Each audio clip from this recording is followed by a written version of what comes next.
Praise the lord. దేవుడు మనల్ని ప్రేమించి మనకు మరొక దినాన్ని అనుగ్రహిస్తూ వచ్చారు. అందుని బట్టి దేవునికి స్తోత్రం. ఉదయకాలము దేవుని వాగ్దానం, కీర్తనలు 37:4. ఆయన నీ హృదయ వాంఛలను తీర్చును. సో దేవుడు మనల్ని ప్రేమించి దినమంతటి కొరకై ఈ శ్రేష్టమైన వాగ్దానాన్ని మనకు అనుగ్రహిస్తూ వచ్చారు. ఆయన నీ హృదయ వాంఛలను తీర్చును. దేవుడు ఉదయకాలము మన హృదయం వాంఛలను తీరుస్తానని వాగ్దానం చేస్తున్నాడు అనమాట. యెహోవాను బట్టి సంతోషించుము, ఆయన నీ హృదయ వాంఛలను తీర్చును.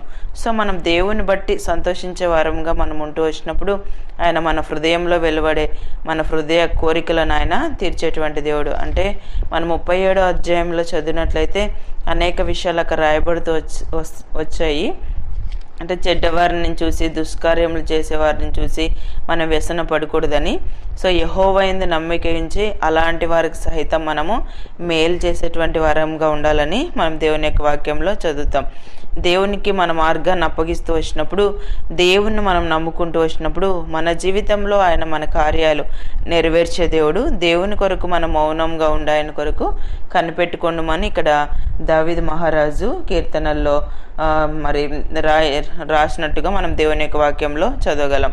అంటే ప్రతి విషయంలో కూడా మనం కొన్నిసార్లు మనకంటే చెడ్డవాళ్ళు అయి ఉండొచ్చు, మనకంటే వాళ్ళు భక్తిహీనులు అయి ఉండొచ్చు. అలాంటి వాళ్ళు ఎదిగేటప్పుడు కొన్ని సందర్భాల్లో పరిస్థితులను బట్టి వ్యసన పడే వారంగా ఉంటారు. సో మనం అలా చేయకూడదని ఉదయకాలం దేవుడు మనకి జ్ఞాపకం చేస్తున్నాడు.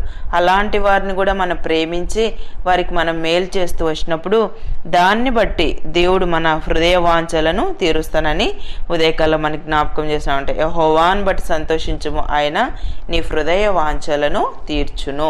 ఫిలిప్పి 4:19 చదివితే, కాగా దేవుడు తన ఐశ్వర్యము చొప్పున క్రీస్తు యేసునందు మహిమలో మీ ప్రతి అవసరమును తీర్చును. దేవుని యొక్క మహిమలో మన ప్రతి అవసరతను దేవుడు తీరుస్తానని వాగ్దానం చేస్తున్నాడు. దేవునికి తెలుసు మన జీవితంలో మనం వేటిని ఆశిస్తున్నామో, మన హృదయంలో ఎలాంటి కోరికలు ఉన్నాయో, ఎలాంటి అవసరత కలిగి మనం ఉన్నామో ఆయన సమస్తాన్ని చూస్తున్నటువంటి దేవుడు.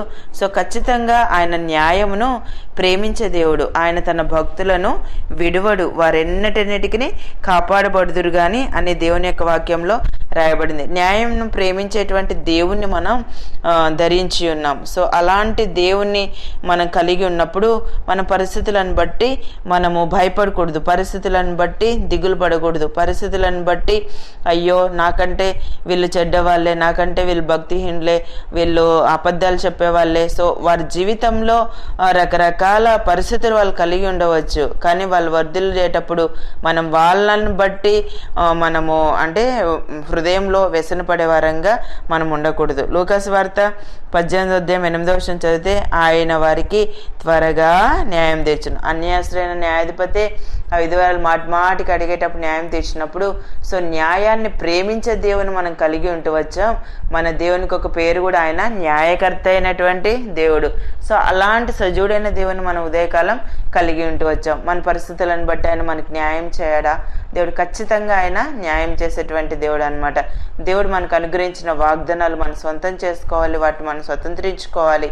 సో దేవుడు ఖచ్చితంగా నాకు సహాయం చేయగలడని నమ్మకత్వం మనలో రావాలి కదా. మన ఉదయకాలం దేవుడు మనకు జ్ఞాపకం చేస్తున్నాడు. దేవుని బట్టి మనం సంతోషిస్తే ఆయన మన హృదయ వాంఛలను తీరుస్తాను. ఉదయకాలం నీ హృదయంలో నువ్వు ఎలాంటి కోరికలు కలిగి ఉన్నా దేవుడు తీరుస్తానని వాగ్దానం చేస్తున్నాడు.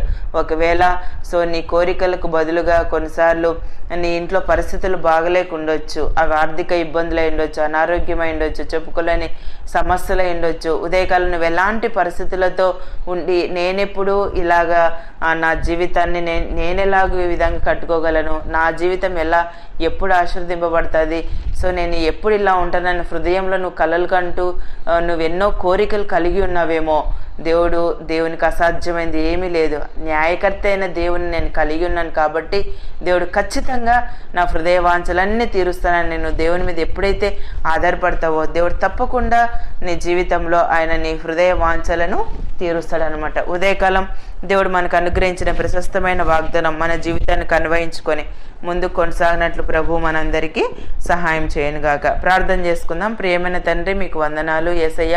మమ్మల్ని ప్రేమించి మాకు అనుగ్రహించిన శ్రేష్టమైన వాగ్దానాన్ని బట్టి స్తుతిస్తున్నాను ప్రభా. ఆయన నీ హృదయ వాంఛలను తీర్చునని సెలవిచ్చారు. ఉదయకాలం నిత్య జీవపు మాటలు వింటున్న వారందరి జీవితంలో వారి యొక్క హృదయ వాంఛలను మీరు తీర్చి అన్ని విషయాల్లో సహాయపడుతూ రావాల్సిందిగా ప్రార్థిస్తూ యేసు ప్రభు నామమున ప్రార్థిస్తున్నాను తండ్రి. ఆమెన్.